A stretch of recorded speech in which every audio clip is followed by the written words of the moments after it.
Wonderful. I'm very moved, actually. I think it's wonderful, wonderful film. I really do. And also, you offer so many very interesting rare footage. I feel about Chang Dai-chien himself. I had never seen those footage. And he in different places. Also, the different environments. I feel you did so wonderful job, in South America, in Europe, and different places. I feel just so seamless. And yourself, of course, it's also your story. I feel from the beginning, you found this old footage, like a discovery, like archaeology, like a detective story, also historical study. I feel that's another level. The third level to me is really important. I'm still thinking. Actually, I feel this film raised so many questions. Later toward the end, people talk about those questions. Just for example, what is his position in global art, in Chinese art? There seems a lack of study, scholarship, or critical assessment about his importance. Of course, your film offers a lot of food to think about these issues, but still, these are a pretty big thing. And I just feel, as you suggest, like put Chang Dai-chien back in a kind of global history, especially after 49. So it's really during the Cold War. But there was still this kind of interactions through these individuals. So it's a very interesting story. Thank you. Yes.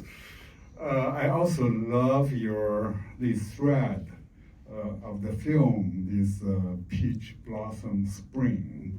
It's an old Chinese lore. Actually, can you tell a little bit about this story? I feel the film doesn't really offer the story, the fuller version of it. Well, I can also tell. I think you should. That's true, indeed. As you mentioned, this is a 12 years of journey. Mm-hmm. So I had actually about probably 200 hours of footage. Mm. So this is only about 100 minutes. So it's just a very little touch. So, but as you talk about these questions, that's kind of the puzzles started from the really beginning as I start this journey. This film is unlike any of those historical biography or this type of film. So as you also, I think when you mentioned from some of your research, you mentioned about how to get into the time and space. So that is the gradually. So this is naturally evolved in this way as what you see on the screen. But it is definitely is not at beginning how I start the film. So that's why I think this whole film is itself. It is it's not something I can plan ahead. There's no script, and first of all, there's no materials I can even think about to structure or to put together. So it's really just became a journey of searching, my journey of searching, of his searching, because constantly that question, is just mingled to me. I think what he's really looking for. So that's what is yes. because it doesn't make any realistic sense even back 1949. Even from today's perspective, if you look at someone, no matter how how well they were successful. And going to somewhere so remote is not something normally people would do. Yeah, he didn't go to Paris No, in the first not New place, York. where America people would go, but he somehow That is something. decided to go to a very remote place. He had no idea where it is. So that's fascinating. That is fascinating. Exactly. That is so, to me, that is the main reason why I feel like I have to find out what exactly is the reason behind. Although at the beginning, as a normal documentary start, I start to interview the scholars, the researchers, but no one really tell me this question. This is a simple question that everybody, I think ordinary people would ask. But for me, as a documentary filmmaker, I think I have to tell a story. I have to tell, I cannot simply ignore that and start talking about his techniques and his, make any statement, because this is not something I think it, and then later on, I sort of start on my own, because I've realized that in this whole world, it seems there's a few questions. It's a key questions, core questions, and no one seems can tell me. The first one, it is why many people left China in that special time. But he didn't go to Taiwan, even though I have to say he probably has the most resources than anybody else to go to Taiwan, right? And he has great friends, connections, networks in Hong Kong, and he has, people recognize his work, and his customers in these two places the most. And he didn't go, and unlike any other artist would choose Paris, New York, he didn't. And he went to the place he never ever even been, although he had exhibition in Buenos Aires, but he went to the further away. It's just like from New York to probably Fresno, Mendoza is closer to Chile than even Argentina itself. But why? And this question is from really beginning, but why he was, so there's so many puzzles, and why he left, and why Argentina at the time, during the after Second World War, and people, so many immigrants went to Argentina. That is a country, opened the door, but how can not even accept an artist there? So that is also a second puzzle, and why he could not even stay. And then of course, why Brazil, and why America, and so this is a whole question. Is kind of the thread. I think you have found the answer, right? I think so. Thank you. The film, of course, already. But can you say something about your answer? I realize, I think this is a 12 years of journey, and 12 years is also a very special number for Chinese culture. It's really like a incarnation. So I feel like I found the answer. It's not I found the answer. Actually, along the journey, the answer reveals to me. So as we all seem to celebrate Chang Dai-chien's success in this market for this Peach Blossom Spring 2019, right? That's a huge in Southeast market. But that is a year, 1 year before he passed away. So he actually did 2 paintings in Peach Blossom Spring. One's 1981, one's 1982, and he died in 1983. So I always thinking, why this is so important, but because that is during the time while he was working on his last masterpiece, which never finished, the Mont Lu, right, Panorama Lu. So I think the Peach Blossom must mean something to him. So by a chance, I happened to, encounter that 1951 painting. I realized that's exactly what Chang Dai-chien want to, from his self. Actually, at the time, even you're looking at that poem, 诗以无桃源，扁舟一何往.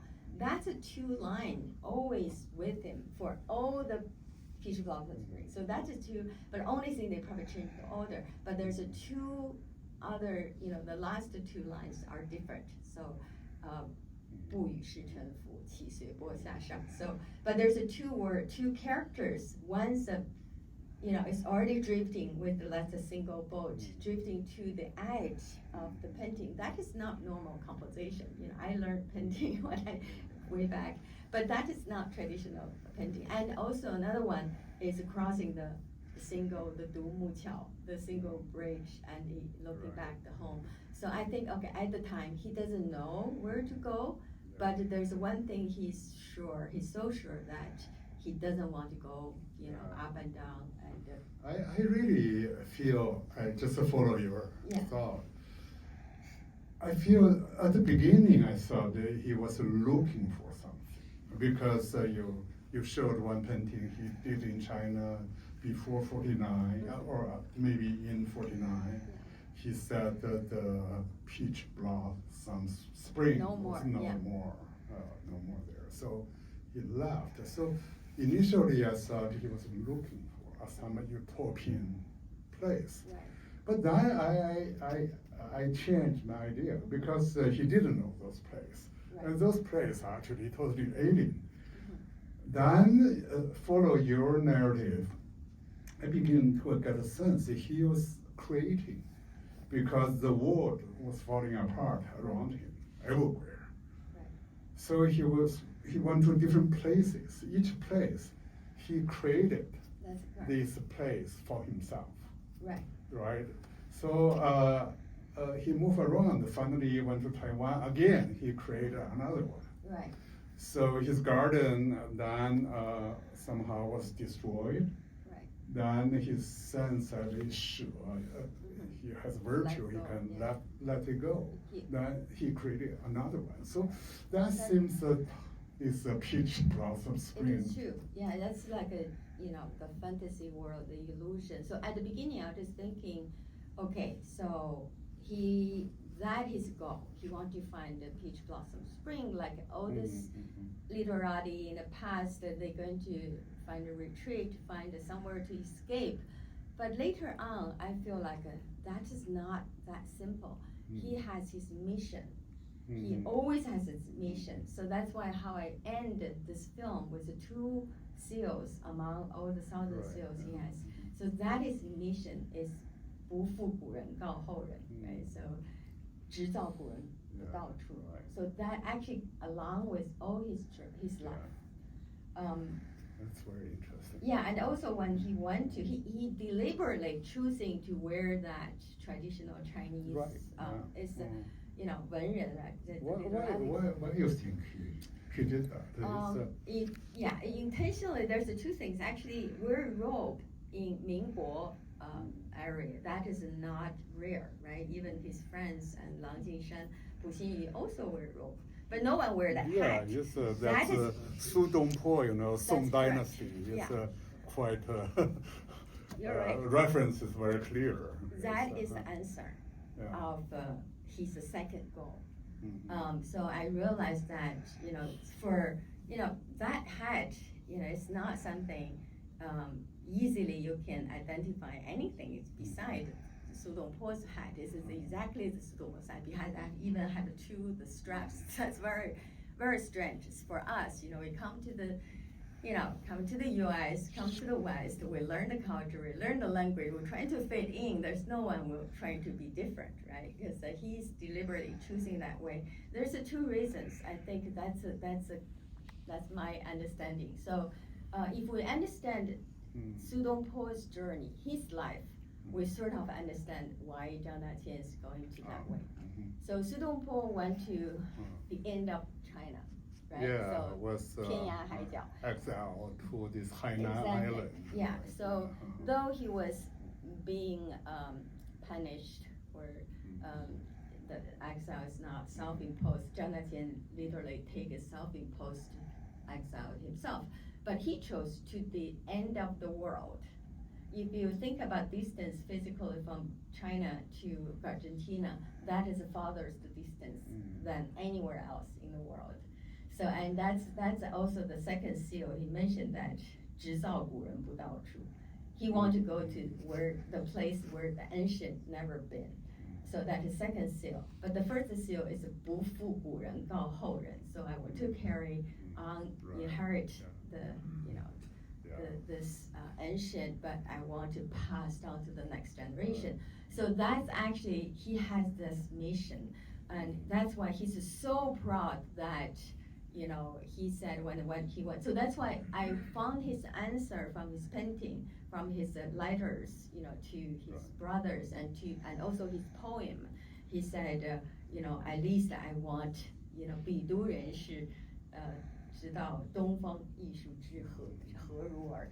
She said, finally, I think this is a chance for me to introduce the Chinese, Eastern art to the West. And that he constantly doing that. He's very interesting. So everywhere he goes, he initiate to demonstration. So it's not like he invite people say, okay, why don't you do something? He always asking ink, ask a table, asking he want to do this kind of show. And I think he's really consciously to take action, to take this as part of his mission. So that's, I find the one thing I'm still thinking about it, just his relation with the time. Because when we talk about his hat, his beard, his robe, seems the connection is with the ancient. Right. But then he went to Paris, presented his work in contemporary art museum, and deliberately associate himself with Picasso. Went to Cologne and found this contemporary artist. So that's another dimension. So he's a mixture of different temporalities, right? So that's why the second surprise to me is kind of this also kind of elevate this film is when I discovered the dialogue between him and André Masson. And because that's truly, this two artists, Western and Chinese artists, they talk about art. They not only talk about art and art techniques, they talk about something is beyond, so which is, there's no boundaries. There's a transcend the culture and language. They talk about, Chang Dai-chien became a lotus. And Chang Dai-chien said, when you're into that world of lotus, you're the god. So which is the same actually for any art reaching that stage.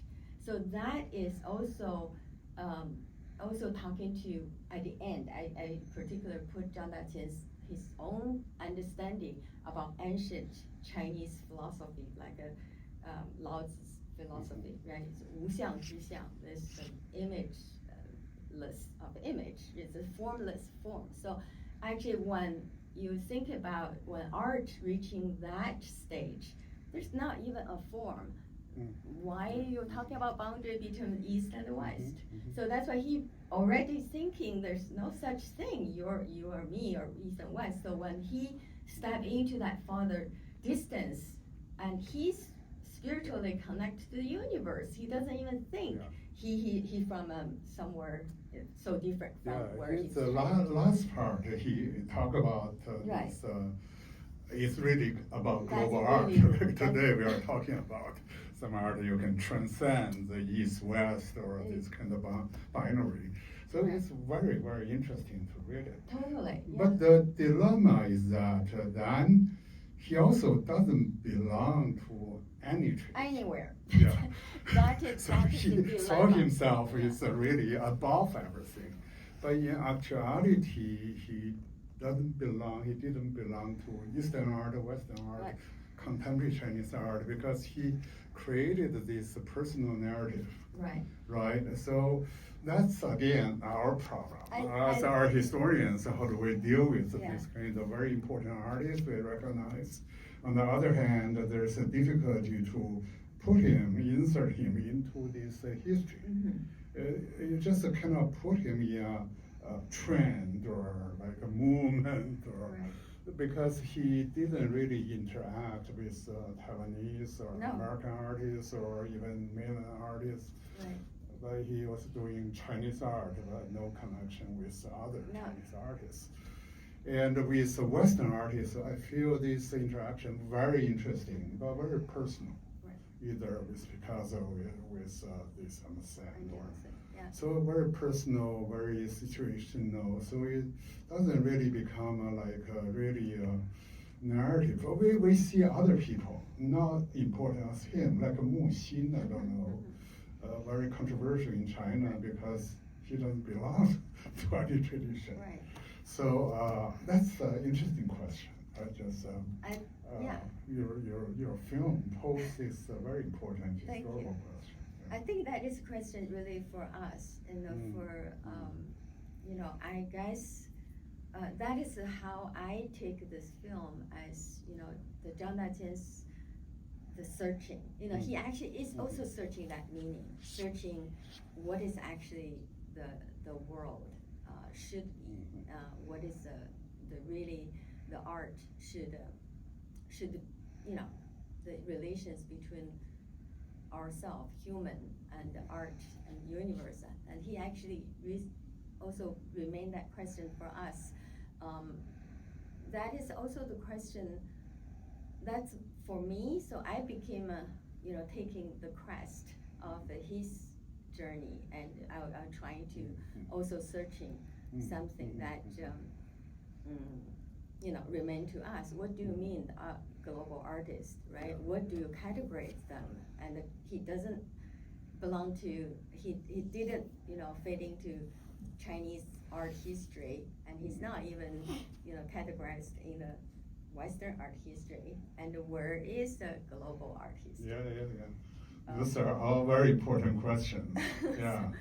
I also feel the film is so precious. Just for the first time, I feel I got to know this person. Normally, just Chang Dai-chien is a great artist, a great forger, or whatever.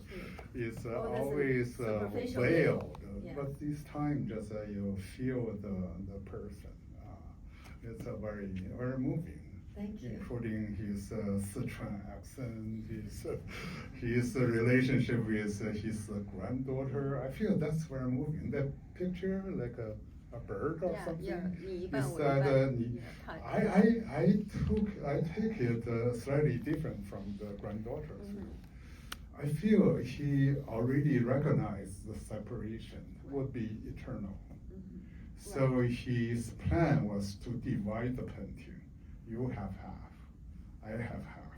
It's a sort of a physical kind of really separation, the painting. But maybe in Chinese lore in the future, probably these two paintings will come back together. The painting never come been back together. Yeah. Never. But so I feel that gesture is again very psychological. You picked it up. It's very, very moving actually. I guess that maybe have something to do with I myself, I'm a cinematographer, so I honestly never thought I would get into in front of camera. I always behind the camera, that's my position. But this is really, this film, unlike any other documentary film making process, right? You have materials and you gather together, and then there's the research has already been done by the experts, by the scholars. All you need to do is just put it together and present on the screen. But this is a completely just a creative process because there's from nothing, right? So it's then gradually I just feel like I'm an inseparable part of this journey, of this whole process. And also, you're art historian. He's a person who died, and I have nowhere to know what he's really thinking because he never talked to me, face to face. But I realize I cannot really get any answers from people who, the expert. And so, especially for the humanities side, I think that is very important.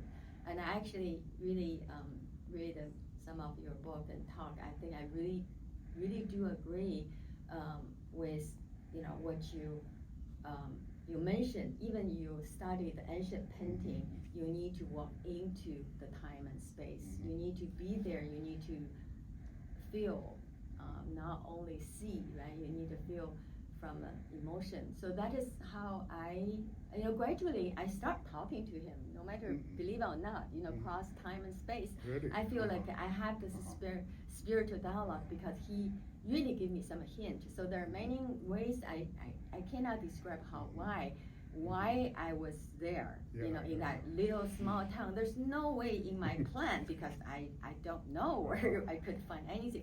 Those things just reveal, just like when you're searching the missing pearls everywhere, when there's reveal here and lead me to there. And then they reveal some answers. So when you're piecing together, you see, oh, this is this is the answer that Chang Dai-chien gave me. And these two most important painting and only paintings are the answers, right? The first one, that's the most important painting, has not been revealed to the public yet, but that's 1966, exactly Chang Dai-chien's peak when he was in Brazil. But if you look at all of his Peach Blossom Spring, it's very interesting. If you put together, I actually did that to my home office from 1951, and then he was drifting away. This little boat going to the edge of the sky or into the distance. And the 1966 is the only one among all other series of the Peach Blossom Spring. He's a big boat. He can touch the Peach Blossom Spring. So he was surrounded by that paradise. And not only he feel like he discovered, this is technically, he can really put the two paintings together. So, but also in his life, he knew there's Peach Blossom Spring can be built anywhere in the world, in this universe. And the last two paintings, if you notice, one or 2 years before he passed away, he's ready to leave. So that is a little boat is want to leave again. Nice. Yeah, put it behind the Peach Blossom. I think we must have a lot of questions from the floor. So that's Ellen, maybe you want to. Are there any questions from the audience? We have about 15 minutes left.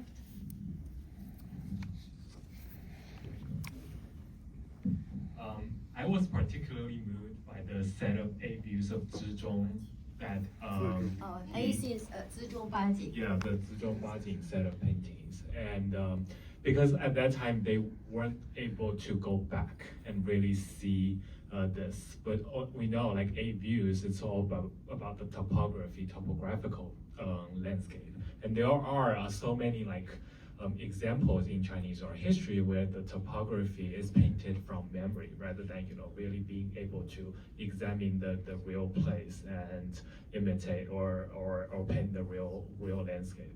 So but like this case, it's even more rare because they know probably they will never have the chance to really go back.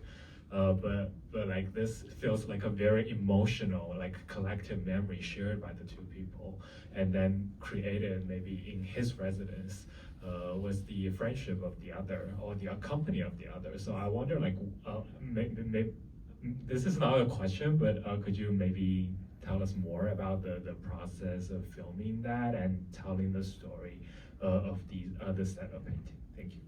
Thank you. Zhizhong Bajing, the essence of the Zhizhong is how to say that? It's a folding. It's like album. Yeah, right? Like album. So there's 8 pictures, but this most important kind of landmark is landmarks in back to their hometown in Sichuan.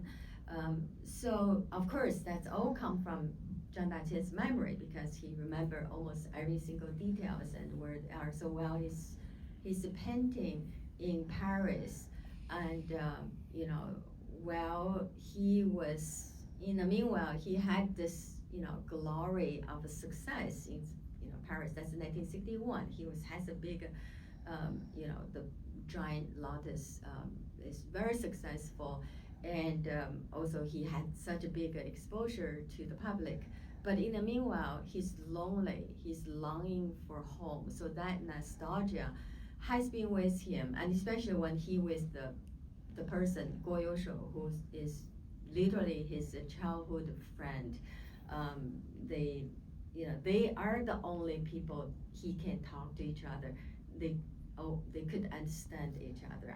I did put a lot of weight on this section, even though it is compared with my 200 hours footage. So that I put almost like few minutes for this scene, because that is how I think is so important. We can reflect Chang Dai-chien as an artist, that complicity and humanity, and also longing for home, but doing that is a Cold War in Europe, in the world, but also the world between China and Taiwan. So that is whole struggling, and his self-identity is also dilemma. So that is all complicity is there, but although the hometown always with him, no matter where he goes. So I think that is a key, that is a thread actually throughout entire his life. And of course, this is a film, I think that's important to to reflect that painting. That's his self-struggle throughout his whole life. Is everywhere he goes, no matter where he left. So that is always this type of exile artist. So I don't know how, as a art historian, you categorize this type of artist. Yeah, it's very hard. Also from the film and from what I've read, he was not very political. He never really comment on the current politics. So that's somewhat different from this definition we often give to exile artists. So it's a very interesting case. I don't have an answer to it. Just he almost, you feel he transcends time. Totally. He transcends politics. Absolutely. He went to Brazil or something because there's no politics, and even this racial kind of conflict, he escaped. So that's a very interesting question. It's a great question. I think that's exactly what you're saying. He lived beyond the boundaries, not only the boundaries between the East and West, and also political boundaries, also the cultural boundaries. And he strongly believes that, Taoism is always with him. He did believe that there shouldn't be anything limited to artificial that boundary. Any other question? Thank you so much. My question is actually related to what Lucian just asked. So a couple of things. One is, first, the locality, right? So it's the sense of place, and then I also have the feel, I think he's a very proud Chinese artist, right? So everywhere he goes, the way he dresses, the way he talks. So, but this Chineseness doesn't seem to be related to China so much, because he was kind of resistance, right? He would not even go to Taiwan, go to Hong Kong. So that, but when he teaches his students, he talks about the basic foundational work, from Gongbi, from all that. So you have to do that in order to be able to master the kind of pomo. So he still has that tradition there, right? So, but then just in terms of that 20th century, that time, I think we fall talk about diaspora. That's about homeland. You have very clear ideas of this kind of geocultural kind of identity. But it seems like for me, especially in your film, you touch on so many different places, but he didn't. It seems like he is a Chinese, but the kind of identity itself is not. It's nowhere. So that's a contradiction that I see. That's first. Second is about time. Professor mentioned about time. Lang Jingshan, I think, in comparison, is very metropolitan. He was active in Shanghai. He was in Taipei for a long time. He enjoys this kind of the grand opening and all that. And then he also Lang Jingshan also wear a robe, but he has a camera all the time with him. So that's kind of a characteristic of modernity. but Zhang Dai-chien seems like, of course, he's a global and all that, but he's very hold on to the old stuff, I think, of course we can idealize that oldness, the tradition, but I think, we can't really deny that he is holding to that, something that is going away, right? So I just wonder, that doesn't mean that, the modernity and the tradition cannot be kind of mutually inclusive. But I just wonder, in him, in your film, especially, I think seems like I see this kind of a gap between what is global and what is China, what is modern, what is tradition. Seems like there's always a gap right there in your presentation. I just wonder, what do you think about this? I think you definitely, it's a really good question. And that's also the question I have been thinking for a long time, not only because of doing this film, but also for ourselves, our identity. I, now probably living almost as long as how I live in China, so half and half. So when this time comes, how we identify ourselves, right? Our what is our culture? What is So I think for Chang Dai-chien, this is not contradictory between his hold on to the old tradition and old philosophy, because he truly believing that, and he what he believed is a philosophy, is ancient China, like Taoism, like Lao's philosophy, but he doesn't think that philosophy only belong or only apply to China. He thinks that's universe. So that's why he thinks I can use my Chinese paintbrush to paint what you call the Western abstract painting, and if they want, they can use the Western the techniques. This has nothing to do with the political boundary of China or Taiwan or Hong Kong. Anything. It has no such this political boundary. But he believed that's a Eastern ancient wisdom and a culture that should apply everywhere in the world.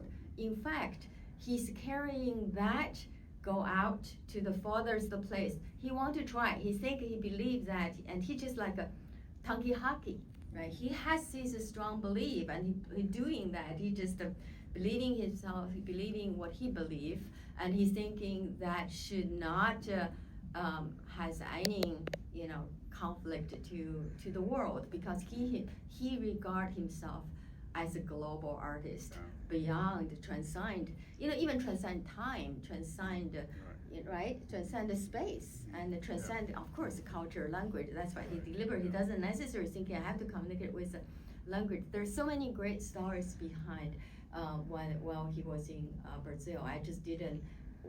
We don't have time to go that detail, but that's also proof he believing that. So something's very interesting, very so funny. that way it seems quite a heroic struggle. Just identify himself as a kind of culture being, not political being. It's not that he didn't identify himself with the regimes or nation states, but with culture. So when we say the old costume, maybe it's wrong, because he saw that as a timeless.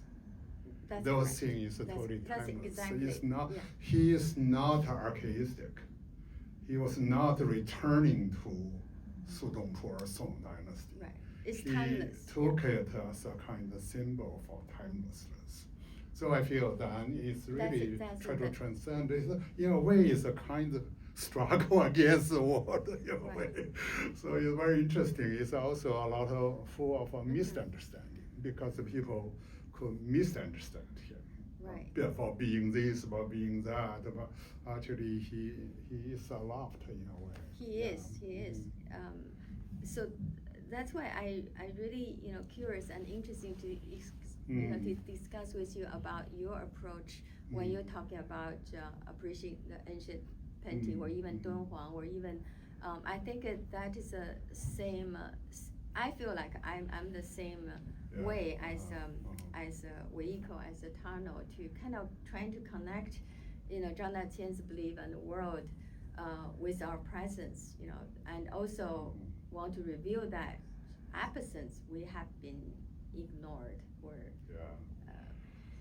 I feel I can understand him now better. I feel well. I kind of see. I feel we are much more connected. Mm-hmm. He is really creative fiction. He is the central character of this huge fiction. He also had that kind of charisma, ability, money, and skill and talents. He could create a little universe around him, Absolutely. including this enormous entourage, including friends, all these the groupies. You know, he's a star. He's always in the middle. That mode is quite different from ours. I think personally we don't have that kind of financial or other kinds of support to do that. Also mentally, I feel today is Yes, a little it's- bit different. But I feel we can learn some lesson about his commitment to the culture. Right. I feel that's still very refreshing in a way. That's Just true. has that kind of deep commitment to something he truly believed. So over so many decades, he just kept doing this. So yeah, that's very quite amazing. Yeah. I feel there are some other questions. Maybe Julie, one. you want to, yeah. Someone else wants to ask a question. There's one here.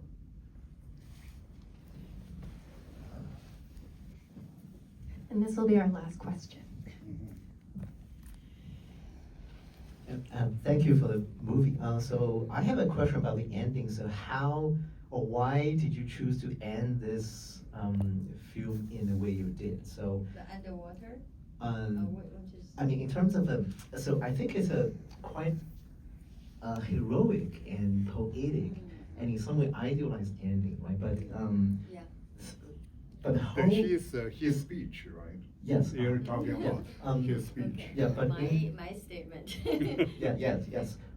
But in the movies, as we talk about, so we see both sides, right? So he aims at this kind of integration of the East and West, and is timeless, and he overcomes all this kind of a political or boundary issue. But on the other hand, there was also this kind of identity issues, right? So and he traveled all the time and he encountered this with loss, right? His friends were gone. So there are both sides, right? So I wonder why eventually, for the ending, you choose to emphasize one side rather than this kind of more like tension or loss or identity issues.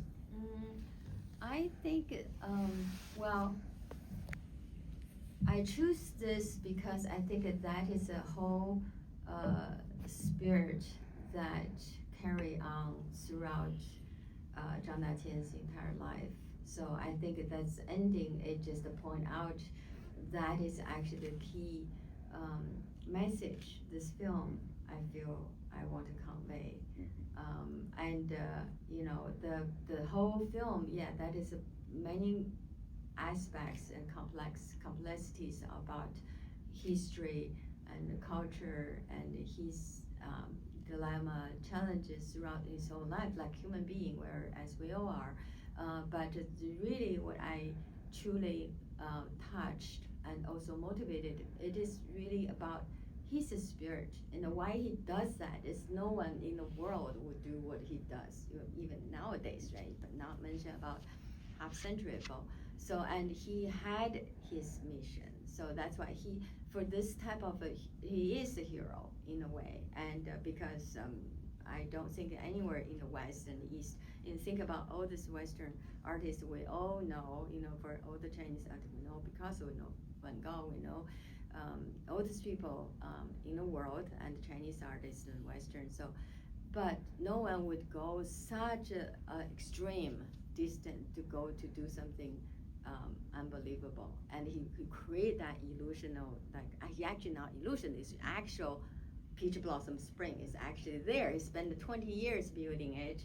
It's not just he created on his painting, that's probably easy part. He really building up and from nothing, the 80 acres of farmland, and he created this paradise. And he believed, you know, just like what his belief, he's thinking that can be build that utopia can be anywhere in the universe. That is one thing he believes. He thinks, this is, and secondly, he truly want to bring that ancient spirit and wisdom to the West. So that's why I feel like that is really, actually, to me, I think that is inspiring. And that is a message that he actually passing to the next generation. And what I learned, from him, that's how I know through this 12 years journey, that's actually something I carried with. Wonderful. Thank you so much. Thank you so much. Thank you. Very interesting.